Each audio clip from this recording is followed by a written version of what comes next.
Digital food oil monitors play a vital role in commercial kitchens, helping to increase oil life, ensure food safety, and improve food consistency. In this short tutorial video, we'll take you through a step-by-step guide on how to use the Klipspringer Bluetooth food oil monitor, as trusted by leading brands such as McDonald's, Whitbread, and Mitchell's and Butlers. Begin by taking your food oil monitor out of your instrument station when your fryers are ready for the measurement to be taken. Then press the on and off button to turn the unit on, and use the same button to connect the unit to your checklist tablet. Next, gently move the sensor around in the oil using a swirly motion, and continue this for 30 to 60 seconds. The measurement has finished when the light on the top of the monitor starts flashing.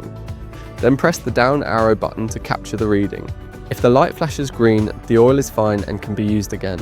If the light flashes yellow, it means your oil needs changing soon. If the light flashes red, the oil will need changing the following day. Finally, remove the sensor from the oil, pat it with blue roll, and return it to your instrument station for safe storage. If you need further support with your oil management, reach out to our friendly team today.